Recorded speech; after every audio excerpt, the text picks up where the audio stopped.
How do I seem to have lost everyone?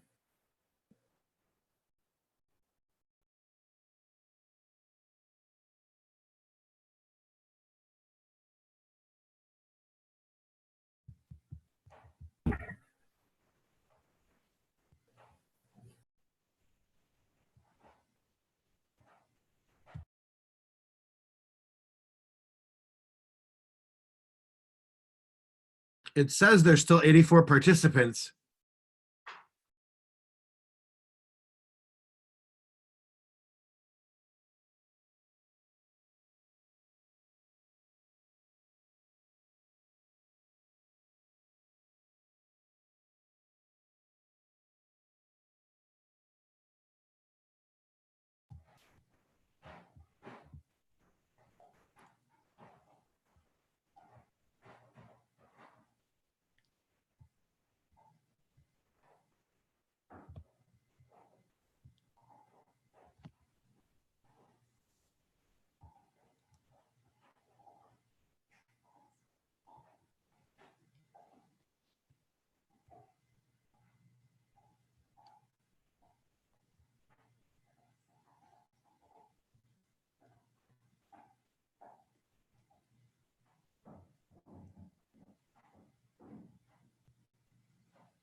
Mwah.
Hi, everyone. Can you hear me? Yay! Oh my gosh, my screen is just like pages, 200 faces. This is insane. I am going to try to not cry.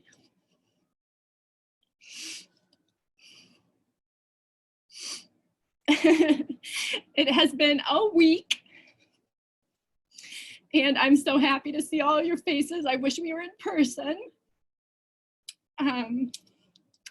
Has this been an unprecedented time or what? It has been, we're in an unprecedented health crisis, an unprecedented economic crisis, unprecedented physical isolation. It has been hard. Okay, for those of you who don't even know me, I'm Jamie Millard. I'm the executive director at Pollen. I'm so grateful you all are here. Pollen, okay, we are a media arts organization. We invest in fostering empathy and encouraging human connection and inspiring meaningful action. We do that through narrative storytelling, through bringing people together, through exactly what we're doing right now. As all of this everything was going down last week, the Pollen team, we gathered together, we checked in. I'm sure as many of you, all of you are doing with your own teams, your family, your friends, your own staff, your community. We were checking in together and just kind of saying like, how are you doing? How are you holding up? How's it going? Those personal check-ins were really powerful and important. And then after we got through those personal check-ins, we asked ourselves, what is Pollen's role during this time? And we just knew we couldn't go about business as usual, and that we had to do things a little bit differently. And we put our heads together and we decided that we were going to do what we do best, which is creating space for people to process complex issues facing our community, elevate voices that often go unheard, and hold our shared humanity at the center of it all. So every Thursday at 2 p.m., we'll be hosting gatherings just like this one. We'll hear from guest speakers who can share about what the COVID-19 crisis has meant to them, how they're dealing with increased isolation, how they're making ends meet during this economic uncertainty, and how we're helping to build a community of care when we are being kept apart. This is all part of an initiative that we launched this week called Are You Okay?, in which we'll be publishing stories, art. We're hosting these gatherings. This is our small little Pollen way of doing what we can to directly funnel much needed community, connection, and also financial resources to speakers, performers, writers, artists. Right now, everybody that's part of any of this programming is completely paid and supported. And this time, I'll also say that this is our first time ever hosting a virtual event So thank you for being patient with us during any navigating of the platform, of technology, recognizing that we are in each other's homes. Normally when I do intros for events, I'm like, the bathrooms are located down the hall. I think you all know where your own bathrooms are located. So please at any time, like, take care of your needs. I have a 1-year-old and a 5-year-old. They might come busting in at any minute. So it's part of our humanity that we're getting to experience right now. So thanks for being patient with us. If you're having any technical issues, please use the chat. We've got people that are moderating chat, and they'll help troubleshoot anything. And I will try not to get too distracted reading chat. Y'all are so cute. Also follow along. We capped out registration, so there's people who wanted to register that couldn't be here. So please follow along. If you want to share this conversation on Twitter, we're using the hashtag, or Instagram, whatever, Facebook, we're using the hashtag RUOKMN to share this conversation. We're also recording this event.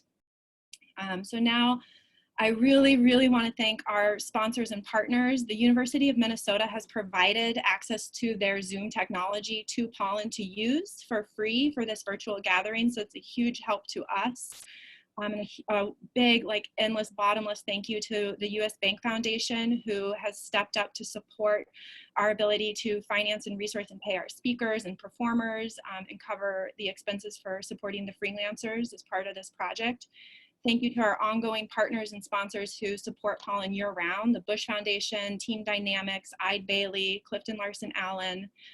This is a time of financial uncertainty for a lot of creatives and freelancers and nonprofits and everybody, and this kind of support, it just means so much to us, so thank you. And with that, I am so excited to introduce our musical performer. If you've been to a Pollen event, you know how much art means to us, and the role of starting an event and a conversation like this with art, it is to open our soul and to model vulnerability so that we can each feel connected to our most inner core human self, and nothing does that better than art. So I would like to introduce and welcome Jayanthi Kyle. She is an archivist, songstress. She collects songs that speak to her struggle and empowerment and ability to be change and move forward while honoring and remembering changers and movers of yore. She sings for people passing worlds, new or old or hardly used, meaning births and children, hospice and funerals. She has been in more than 10 bands in the Twin Cities. She's partnered with Pollen in the past, and we could not be more excited to have her with you all this morning. So I would ask you to give a round of applause, but you can, we can all silent clap and welcome Jayanthi. Peace and blessings, everyone. Thank you, Pollen, for having us connect as a community at this time. I would like to share a song from the Peace Poets of New York City, and it goes like this. I have not come here alone. I carry my people in my bones. I have not come here alone. And if you listen, you can hear them in my soul. So that's a really great song that I like to sing with others or by myself, but with others in the sense that I feel like we are always carrying each other with us. And, you know, we have ways of being interconnected in ways that are more powerful even than electronics. And so I want us to continue to hold that in some kind of way. I also really like this song of Diana Ross's that I like to sing from time to time. And yeah, please enjoy as I share some of that with you. Don't lose your way with each passing day. You've come so far. Don't throw it away. Live believing. Dreams are for weaving. Wonders are waiting to start. Live your story, faith, hope, and glory. Hold to the truth in your heart. If we hold on together, I know our dreams will never die. Dreams see us through to forever, where clouds roll by. For you and I. Souls in the wind must learn how to bend. Seek out a star, hold on to the end. Valley, mountain, there is a fountain, washes our tears all away. Words are swaying, someone is praying, please let us leave home to say. He usually says come home. If we hold on together, I know our dreams will never die. Dreams see us through to forever, where clouds roll by. For you and I. When we are out there in the dark, we'll dream about the sun. In the dark, we'll feel the light warm our hearts, everyone. If we hold on together, I know our dreams will never die. Dreams see us through to forever, as high as souls can fly. The clouds roll by for you and I. Peace and blessings to you all.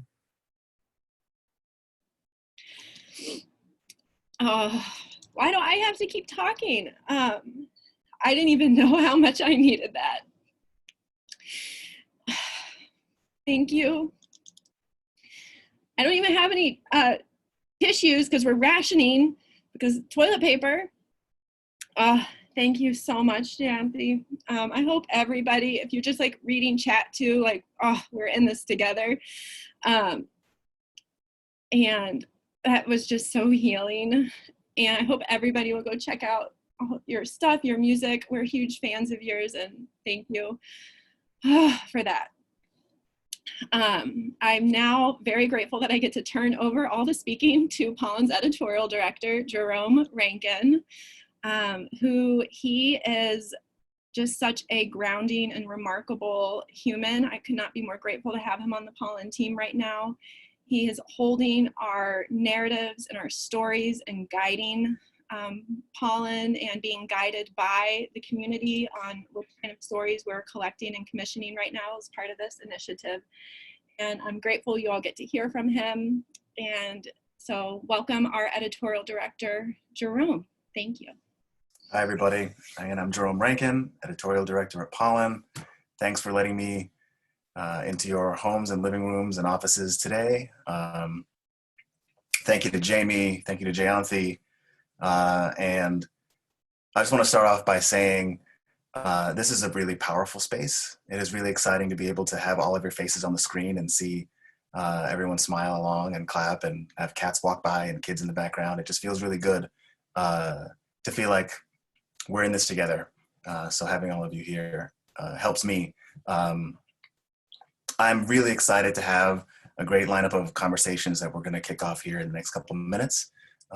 And hopefully through these conversations, you can feel, again, reconnected to community and maybe learn a little bit and hear that from others who are going through the same kind of things that we are. So without further ado, I want to start off by introducing Serita Colette from Serita Yoga, our first guest today. Serita Colette is an educator in sustainable healing practices on occupied native land. Serita was born during the monsoon in Kerala, India, and raised an intersectional feminist by their mother and auntie. They are a subversive siren, queer, performance artist, and healing justice educator. They are a force in the community for taking up space and reinforcing liberation and healing as daily practice and means of survival, which is very important in these times. So thank you, Serita, and welcome. Hi. Thank you so much for having me. And I just want to say thank you to my sister and to your friend Jayanthi. That was really so wonderful. And also to Paulin to put this together. It's incredible. I just did a really quick scroll and saw a ton of faces. It's amazing. It's pretty great. It's pretty great. So Serita, I want to start off by asking you the question that we're sort of asking everyone. And that question is, are you okay? How are you coping right now? Yeah, so I like that question because I think often we nonchalantly ask people, how are you doing? Which doesn't necessarily necessitate space to be honest. To say I'm actually not doing very well. And I would say that right now I am okay. I'm very far from my mom, who has been on my mind a lot. And this social distancing to be away from family, yeah, it's a really big challenge.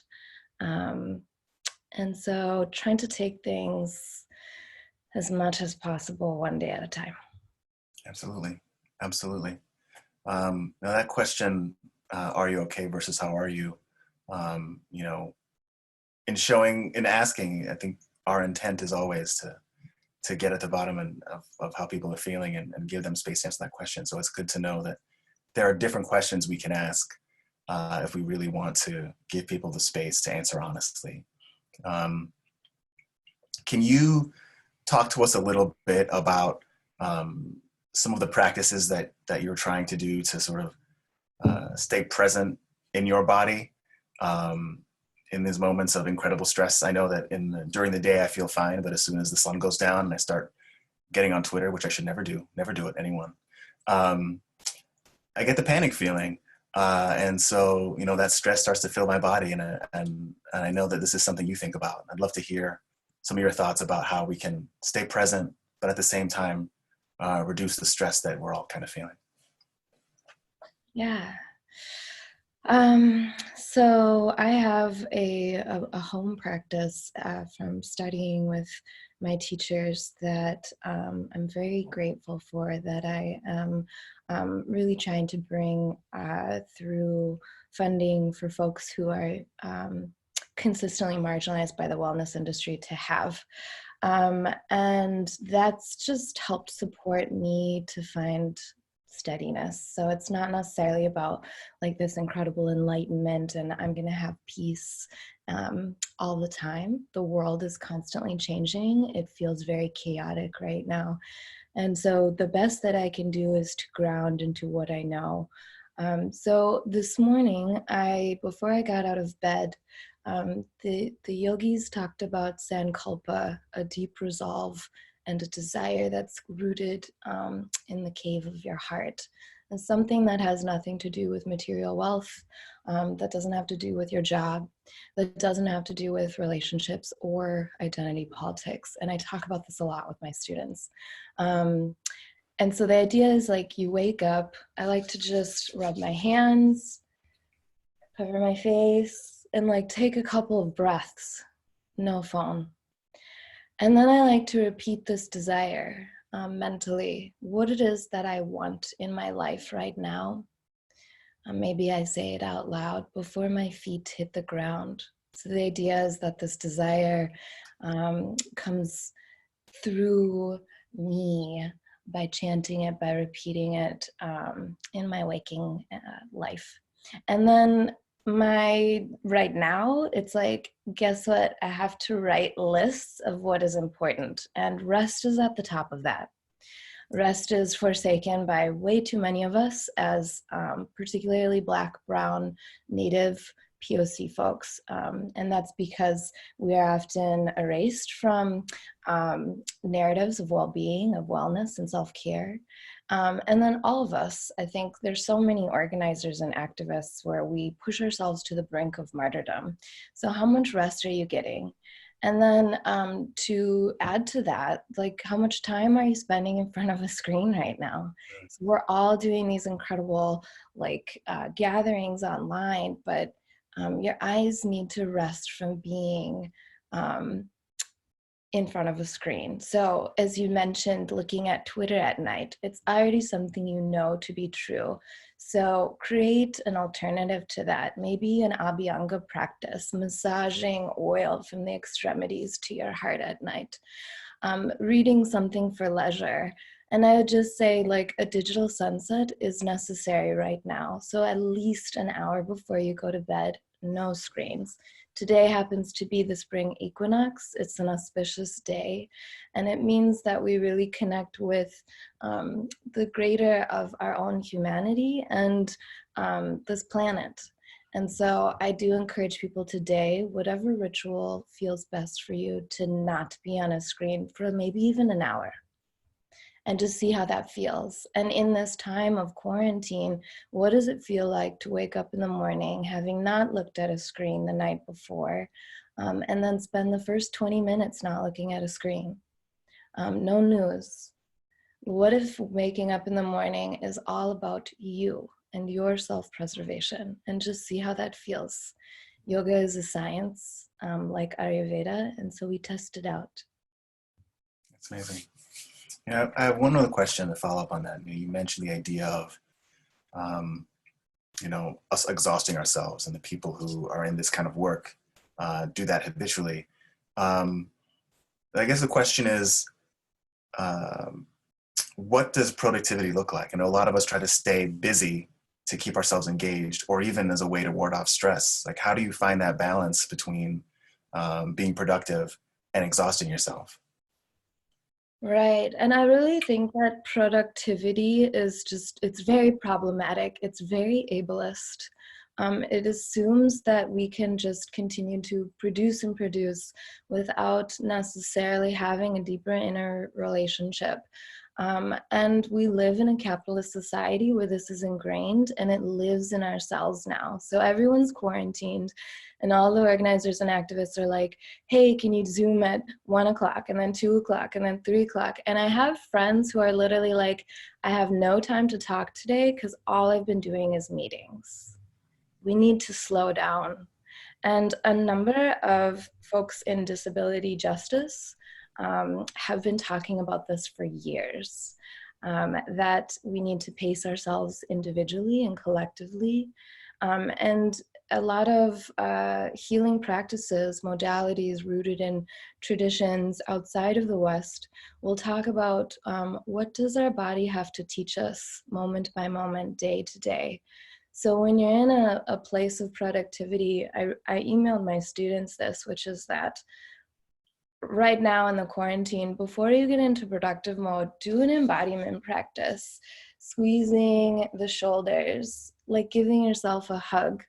I think about how we go outside in the wintertime and put on winter clothes to stay warm. How are you resourcing yourself so that you can prevent this idealism around, oh, I have to produce as much as I can right now?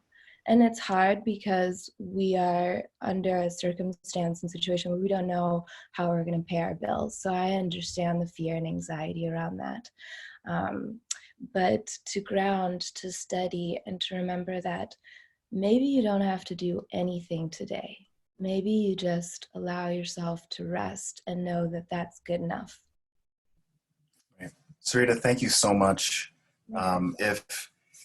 If you're in the chat, or if you're not in the chat, you can go there and take a look at Serita's website. It's seritayoga.com. If you follow Serita online, you'll know she's got some free meditations there, so you can keep getting that good advice. I, for one, I'm going to, from now on, light incense for all of my video chats. I just think it looks great. I'm an aesthete. I'm not going to lie. It looks awesome. But thank you so much, Serita, and we'll talk again soon. It is now my honor to introduce Sue Abderholden, who's the Executive Director of NAMI Minnesota, which is the National Alliance on Mental Illness. It's a nonprofit organization that's dedicated to improving the lives of children and adults with mental illnesses and their families. For over 40 years, NAMI Minnesota has worked to promote the development of community mental health programs and services, change public attitudes about mental illness, improve access to services, and increase opportunities for recovery. Sue is responsible for providing direction and leadership toward the achievement of the organization's missions and leads NAMI's public policy efforts. She's got over 30 years of experience in nonprofit and advocacy work, having held some top management positions at organizations around the region. She got a BA from McAllister College and her master's degree in public health administration from the University of Minnesota. Her passion for NAMI stems from having family members who live with depression and anxiety. And she's been the executive director since 2001. So welcome, Sue. Thank you. Hope you can hear me. This is a really difficult time, for all of us. Everyone is feeling anxious, right? Because we don't know what's going to happen tomorrow, what's going to happen next week. And what I really worry about is people who already have underlying anxiety and depression or bipolar, schizophrenia, and what this is doing to their lives. Yeah. How are you? Are you okay? I'm okay. I think people will tell you I have a pretty kind of strong resolve. And I think because of the incredible community that I have, both in terms of the people I work with and the volunteers, that I'm doing okay. We've been talking a lot of Pollen about a community of care and all the different definitions that may hold. What does taking care of community look like to you in this moment? Either through your work or just in your community. What does that look like for you? We talk a lot about the kind of social and physical isolation that people have to be in right now, but we don't need to have that be emotional isolation. And so we hear a lot about, just, reach out, but I think we need to change that phrase and talk about reaching in. When you're really struggling, you're not necessarily going to reach out to someone else for help. And so if we know, whether it's friends or coworkers, family members who are struggling, we need to reach into them. And while I certainly think, texting and phoning and, certainly email and Facebook and all those things are nice, I think one of the things that most people would say today is you're actually seeing other people and you're hearing them talk. And that makes, I think, a huge difference. And so, if someone has FaceTime, I know I've been more than ever actually FaceTiming with my daughters who live in other states. And I've actually found that to be really comforting, to be able to see their emotions, to see their face, to see what's happening in their lives, and not just talk on the phone or text. Yeah. You mentioned that folks who are experiencing depression and anxiety are not going to reach out, and that instinct to further isolate might take hold. For folks who have loved ones who experience depression and anxiety, is reaching out, reaching in through video chat the best way to do things? I know that there might be some anxiousness having people, reach out and ask these kind of questions. What do you think about that? Well, I think we just have to always be careful what we're saying. We're not checking in just to say, are your symptoms up today? How anxious are you feeling, right? That's just going to get me more anxious, right? Yeah. You want to just call and say, hey, the sun is finally shining, or I saw this really funny cat video, or, there's something on TV that I saw that I think you might like. What book did you read today? Did you sleep well? It doesn't have to be symptom related. It just has to be talking to them and asking people about their lives, because that's what connects us. As family members or friends, we're not clinicians. We're there to be a friend to someone and a family member. And so focusing more on that, I think is better. Yeah. And one of the things that I've noticed over the last couple of weeks is that all of my routines, and I'm not a real person of routine, I didn't think I was until all of them were shattered. And for people living with mental health conditions, routine is vitally important.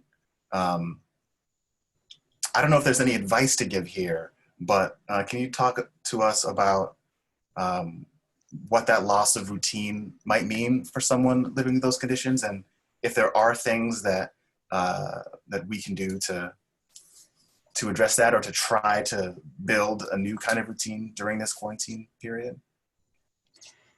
You know, I mean, I think it is important sometimes just to say, I'm not going to do the routine today. I'm going to nap. I'm going to do something different. But for a lot of people, you know, I've heard a lot of things, you know, just on social media saying, oh, it's great, we can all work from home. That actually really doesn't work for a lot of people. Sure. People need a reason to get up in the morning. They actually need a schedule to help them. They need to be connecting to other people. And so we've been encouraging people to create your own schedule. Yeah. You know, check in. We're doing Microsoft Teams, even in our office. It's like, you know, check in at 9 o'clock to see how someone's doing. What's your plans for today? What kinds of things are you going to do? I also think when our world is out of our control, right? We have very little control over anything right now. Anything that we can control helps us feel more empowered. So if it's even just saying, you know, today, this is what I'm going to do because I can control this, I think that that's important. It's those small steps that help us keep us in the moment and keep us at least somewhat focused for part of the day can really help us through this. Absolutely. Sue, thank you very much. I am taking some advice from the keep calm and carry on sign over your shoulder. I thought that would be good for today. Very appropriate. Thank you so much, Sue. Thank you. Okay, and for my third guest of today, I am proud to introduce Rabbi Michael Latz, who's a senior rabbi at Shir Tikvah. Rabbi Latz has been Shir Tikvah's senior rabbi since July of 2009. He brings to the congregation boundless energy, heartfelt compassion, and commitment to fostering an authentic and engaging Jewish experience. Previously, he was the founding rabbi of Kol HaNeshama in West Seattle. A Wexner Fellow during rabbinical school, Rabbi Latz was ordained by Hebrew Union College Jewish Institute of Religion in 2000. Rabbi Latz, welcome. Hello. Hi, everybody. Are you okay?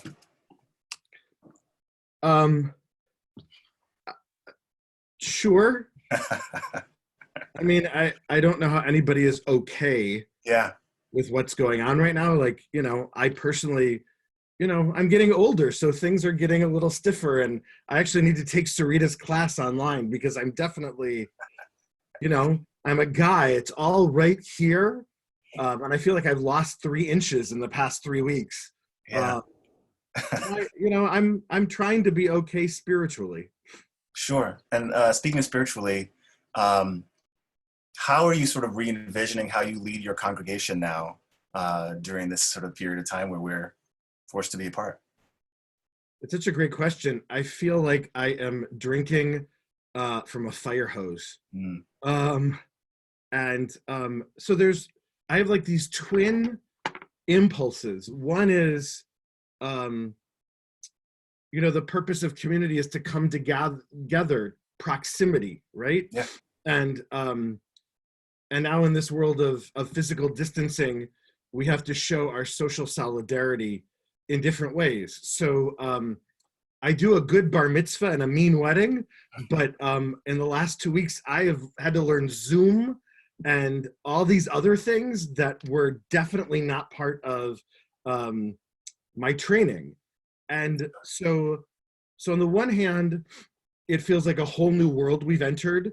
And there's that part of me that is bubbling up with excitement of, hey, I'm almost 50. I've got new stuff to learn. And then there's a piece of me that's like, you know what? My tradition is over 3,000 years old. We've had epidemics before and people who've tried to harm us. We have faced down pharaohs and tyrants and pogroms and other, you know, epic bullies. So we actually have spiritual tools at the ready to address a world in chaos. And I find that I'm in this place of trying to both simultaneously create some order, because it's necessary, and embrace the fact that we're in this moment. You know, 2,000 years ago, when the second temple was destroyed, there used to not be rabbis. There were priests in the temple who made sacrifices. And when the temple was destroyed, the priesthood went away, and that could have been it for Judaism. But out of that moment, rabbis rose up and recreated a new system and a new way of being. And so out of that crash was born 2,000 years now of creativity and commitment to justice and human ethics and how to be in community together. And so I'm trying to hold the fact that we're in this moment where it feels like a crash, but out of that, holding on to our core resiliencies, our core commitments to each other. We can still love each other fiercely. We just have to figure out how to do it without the damn echo in the background. So, you know, when you're talking to folks in your congregation, what kind of needs are you hearing? What kind of help are people asking for from you or from each other? Thanks, Jerome. You know, it's interesting. There's everything from the, what you said before, like, don't do Twitter after dark. It's a bad idea. It's just and I'm on Twitter all the time. It is a bad idea. It's bad for your emotional health and well-being. It's bad for your blood pressure. It's bad for your marriage. It's bad for your parenting. But please follow me on Twitter, Rabbi Latz. It'd be great. Oh, sure, I will. Okay. Right now. Okay. So I would say I'm hearing some practical things like, you know, there are parents who had been working had been at home, stay-at-home parents already. Their world has shifted. There are a lot of us who are trying to figure out how to be parents at home with our kids and both do a decent job parenting and our jobs. And you know, it's funny. I think like when you're a working parent and you go to work, at least for me, I'm able to sort of hide at home with my kids and husband. I feel like I'm not doing the best job at work. And when you have the two separate places, I feel like I can fake myself out. And now it's like right here all the time in front of me. So I'm hearing from people a real sense of how do I adjust to this new world? And then there's just the super practical things like, how do you get groceries, Rabbi? Or I'm supposed to have a bar mitzvah in a couple weeks. When are we postponing it to? To the folks who are like sending me funny missives saying things like, you're going to be busy doing baby namings in 9 months, Rabbi. Like, you know, so I'm getting all of it. And then I would say there's another category, Jerome, and I think Sue and Serita both touched on it. And that is our current political administration is not responsible for the virus, but they are responsible for an epic failure to mobilize our national resources and our national consciousness, and the failure to call us all to service much earlier than they did. And so living with the grief, the disappointment of national leaders who have been epic, moronic, grotesque failures, and the fact that folks are gonna get sick and loved ones of ours are getting sick, and how to hold that fear, which is real, and what to do in these times. And I'm also seeing incredible networks of people coming together to be like, hey, you know, how do we reach out? Who do you want me to call? I have folks who are showing older folks how to use apps on their phone to order their groceries. Like, people are, my experience is that when people are invited into their best selves, their most generous, loving, community-oriented selves, the vast majority of us want to be good people and will show up if given the opportunity and the support and the inspiration to do so. And so I'm seeing people like what Serita talked about, you know, holding it in their bodies, but trying to let it go and trying to be generous. What Sue talked about, you know, trying to feel it in their hearts and souls and really check in at a deep level. And people are taking this moment to say, we got off course here as a nation and a world, and maybe out of this devastation, we can find some meaning or some purpose or some way of doing it differently. Not that I want to be really clear. My theology is not that God caused this, not at all.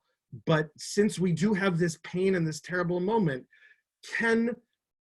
Valerie Kaur, who's an amazing Sikh leader, talks about, is this going to be the darkness of the tomb or the darkness of the womb? And I feel like this should be the darkness of the womb, where we are getting ready to birth a new way of being together in the world that's more loving and decent and compassionate. Absolutely. What kind of things do you think that people can do, even from our isolation, to help sustain that energy, to bring that change about, so that when we can organize and be together again, we're ready to hit the ground running and lock in some of that change? What do you think about that? Thank you. Yeah, look, so in Jewish tradition, we have this concept, and it's called minyan. Oh, hi, Jamie's baby. So one thing you can do is get pictures of cute babies and spend at least an hour a day staring at them, because it will make you feel good, or puppies or cats or fish or whatever. So this concept of minyan, which is that it requires a quorum of 10 people to gather together to pray. And I actually think that that model of 10 of us together is the way to move forward through this, because being part of a minyan means you're necessary to the group, but it doesn't all rest on your shoulders. And so what that means is that I'm the 10th person in the minyan, I matter, and some of it's on me, but it's not all on me. And so I would actually invite all of us to think about today, who's in your minyan? Who are the 10 people that you are going to take responsibility for checking up on once a week for the duration of this social solidarity through physical distancing? Who are the 10 people you're going to call, you're going to check in on, you're going to see what they need, you're going to ask them? And it can be, I would suggest that your minyan is made up of some people you're really close to, and half of the people are like maybe your kid's teacher or the sanitation driver who picks up your garbage, or the person who cuts your hair who is out of work right now. Like, make a minyan of folks who you don't even know that well, but can reach out to and try and just be present and show up for humanely. There's this book that came out 20 years ago. Eric, oh my gosh, I can't remember his name, but Eric something, he talked about the heat wave in Chicago, and that people who had another person call them during the heat wave were significantly more likely to survive than those people who were isolated and had nobody checking in on them. So your act of connectedness, of intimacy, of love, even through these weird devices, and with taking the break that Serita talked about, because I'm fully in favor of that, you can be a lifesaver for other folks. Thank you, Rabbi Latz. I really appreciate that. And I think that's a good charge for all of us to take with us today and beyond. So now we're going to open this up for some questions for Sue or Serita or Rabbi Latz. Send them into the chat if you haven't already, and they will filter their way to me through the magic of the internet, which is really just someone taking a picture of the screen and then texting that to me. This is how this all works. We've got one question in right now. This is a question from Courtney Algio.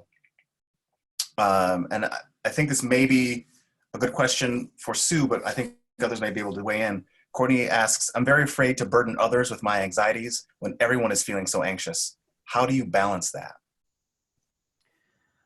Well, connecting to others is important, to know that other people are actually feeling the same thing right now. But I would also say that we are putting on online support groups starting next week through Zoom, since we can't meet in person. And it really is helpful to talk to others who are going through something similar. I would also say that when you're really struggling with anxiety, even using apps like Calm and Headspace and things like that, just to help calm yourself down, can also be really helpful. But I wouldn't worry too much about burdening others right now, because really what we're doing is sharing the emotions and the fears that we all have.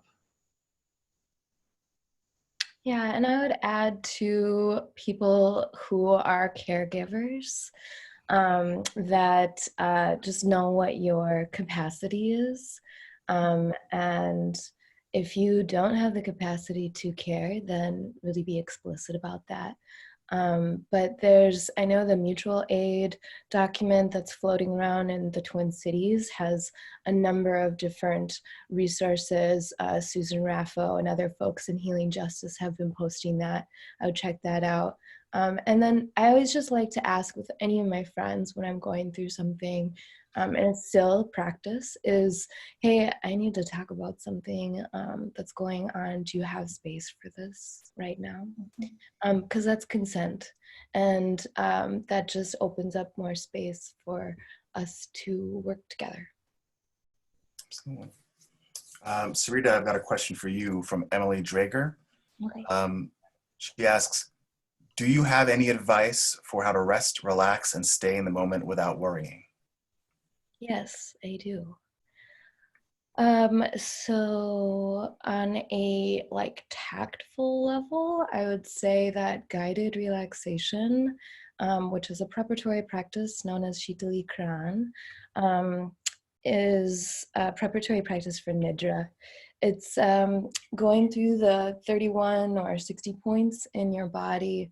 And so when I teach it and practice, it's like, let the center of your brow relax. Relax your right eyelid. Relax your left eyelid. And you go through the points, and that practice is something that the yogi saw as like, how do we turn off the mind from the bills I have to pay, the people I have to care about, the jobs and tasks that I have. And that's to come into a place of nothingness. And we experience that if we have deep sleep. So on one level, when you're in deep sleep, you're not dreaming, but you're not falling off of your bed. There's a part of you that is consciously taking care of yourself all the time. And so kind of turning and tuning into what is that part of you that is resilient no matter what. And that means slowing down. That means acknowledging how you feel. So I start all practices with checking in. Do I feel anxious? Do I feel lethargic? Do I feel sad? What is the emotion or emotions I'm holding today? And what is my desire to move through them? What does that look like? And then giving yourself time. Practice takes time. That's why it's called a practice. So you might try it and you're like, okay, I feel fine. But you might need a little bit more support than that. Asking when you need help. Thank you very much. We've got a question for Rabbi Latz from Damon Schoholm, who asks, Rabbi, what helps you feel like you are contributing to others' well-being when so much feels out of our control? Oof. I hear ya. I actually think that part of the way the current administration wins is when they make us feel like we don't have control, when in fact we have actual real power to make a real difference in people's lives. And I think what you're hearing from Sue and Serita and I is a universal theme of reaching out to people, checking in on them, sharing the fact you care about them, you're thinking about them. Please, please, please. I know there are folks in the world who want to minimize that, but the basic human need is to be seen and valued and appreciated and cared for. And that is showing our love to each other, showing we care and we see each other and we're there for one another is a profound act of human connectedness and claiming the power that we have to build the world we want to live in. And I know that we talk a lot about like sweeping revolutions, but the fact is real change happens one human heart to another, one human being to another. And think about it. If there's 189 participants on this call and each of us picked 10 people this week we were going to check in on, That's like 1,900 people more. And if we invited them to do it by a factor of 10, you're now in math that I can't do in public, but the impact, I think, is really, really great.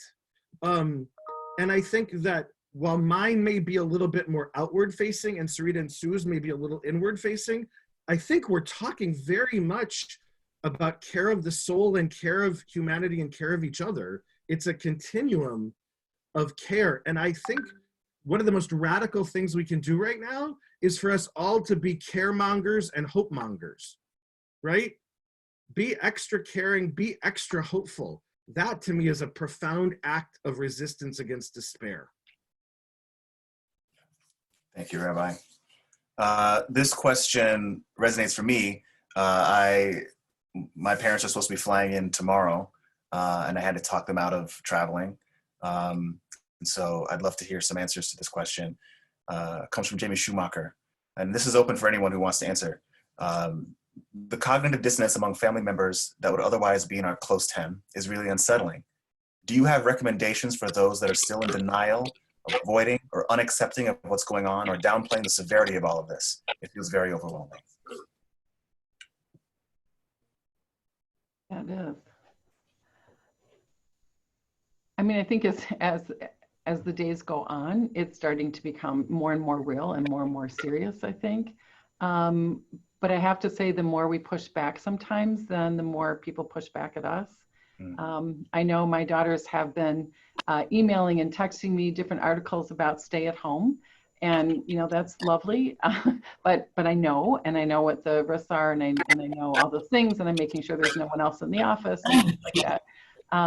So, you know, at some point you just have to let it go. But if it's going to put your own health at risk, then you have to say, no, you know, you can't visit. I also think that what we're seeing with people who are really challenged or having a difficult time with this idea that we have to be contained, that this is a widespread pandemic, the denial. I think with compassion, with empathy, we can recognize that denial is part of fear, which is rooted in a fear of death.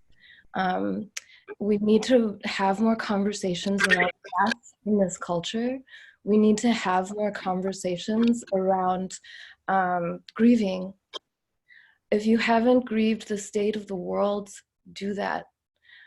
It's not a great place to be in, but it's a place where we can start to feel and recognize what we can't control, to remember what is unchanging, what is steadfast, what part of ourselves exists that no one can take away from us.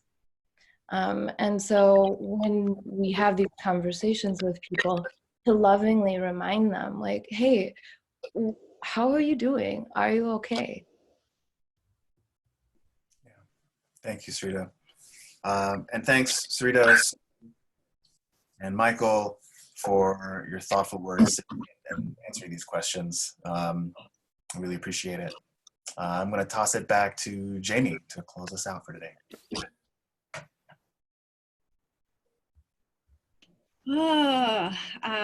Thank you, everyone. Before I do go into my little closing remarks here, please stay tuned for these. Like, don't everyone start like heading out early. Stay tuned for a little bit because I've got some important stuff to say. But in thanks of our speakers for sharing so deeply, I wonder if we could all just take a collective breath, like a really deep breath. And then if you have water next to you, maybe we like take a nice sip of water, cold water. Thank you, everyone, for the speakers, for sharing opening your souls up and sharing with us, for all of you all for joining and showing your faces and your cats and your kids. I needed it so much. I think we all did. We are going to keep doing these gatherings, these virtual gatherings, as long as we have to. We will be doing them every week, Thursday at 2 p.m. And before we go on, I just want to say that normally Pollen events have a ticket. usually about $35 to cover our expenses. These are all free. And this is a really, one thing that we are hoping to end each of these events with is highlighting an initiative that is doing incredible stepping up work in response to COVID-19. And normally, again, pollen events cost money, and we're doing these for free. And we're asking that maybe you consider a donation in lieu of a ticket price to an organization that's doing really important work. And for today, I'm going to introduce a dear friend of mine who's going to highlight, just really quick here, some work that they're doing. So I'd like to hand it over to Vanessa Fuentes, who is the Director of Network and Narrative at Headwaters Foundation for Justice, who will share a little bit about their just launched Community First Fund. Awesome, thanks. Hi, everyone. It's really nice to be here in virtual community with everyone, and I just am appreciative of the space, and I won't take up a whole lot of time knowing that we want to wrap up and go stretch and maybe go stand out in the rain for a moment. But big thanks to Jamie and her crew for giving Headwaters and me a chance to talk about our new fund, and just thank you to everyone who's been a part of this, getting this up off the ground. I definitely plan on being here with you all over the next several weeks and beyond. So I work at Headwaters Foundation for Justice. It's in South Minneapolis here. We launched in an effort to just kind of have a place for folks who are wanting to be a part of something that's bigger than just yourself, like you by yourself, especially now that we're all in our homes and socially isolated from one another. Just a vehicle and a place to make donations of any size, any time, any method. We have a website, and we're calling it the Community's First Fund because we wanted to center community rather than it being centered around COVID-19, which, you know, that's definitely a thing, but we just at Headwaters want to always be thinking about our communities who are oftentimes Black, Brown, Indigenous, you know, folks of color, queers, who often get, you know, pushed to the side, forgotten about, the, you know, dropped in the cracks. So it's something that we launched officially yesterday. We started doing some organized fundraising over the weekend and already have over $500,000. Our goal is to bust over $1 million. So if you can, please visit our website. If you need to hit me up afterwards or find me on the Headwaters Foundation page, please do. We also have a lot of giving happening right now with our giving projects as well. I know that there are some of you who are a part of this virtual gathering. I think I saw Jay Hyun as one of the people. They're an alum of a giving project. So if you know about our giving projects, want to become a member of a giving project, want to give to the giving project, please do let me know. And again, just big thanks, Jamie, to you for letting me step in here for a moment and take a little bit of your time. Love you. Thank you, everyone. We've got the link there in the chat. We're also going to be sending out an email like right away. And in that email, we'll connect all of you with each other. We're going to send lots of follow-up resources that were shared by the speakers and in chat. We're also going to try and get some answers to some of the questions that were shared in chat that we didn't have time to get to. We are going to, let me see here what else we're going to share with you. Oh my gosh, we got some beautiful like designs, social media things for you, some art. It wouldn't be a pollen event without some of your very own art. This will be electronic email attachment art, but nonetheless, you can download it, make do with it as you want, share it, put it as your phone background, whatever you want. We're going to be recording today's gathering, so we'll share that link in our email too. And please register for our gathering for next week, Thursday at 2 p.m. Let us know if there's any speakers or topics you want to see coming up in the future. We're going to do our best to make this programming that's really responsive and what the community wants to hear. Thank you to the Pollen team, Dana, Julie, Tom, Megan, Jerome, Melanie, Ruby, Samir, Monica, the whole board at Pollen. Love you all dearly. Thank you for being here. Stay healthy and connected, and don't hesitate to reach out, and please find 2 to 3 people, do video chats, do the same thing, ask the same questions that we just asked, but with your own community. Find your minions. Thank you, everyone. Bye.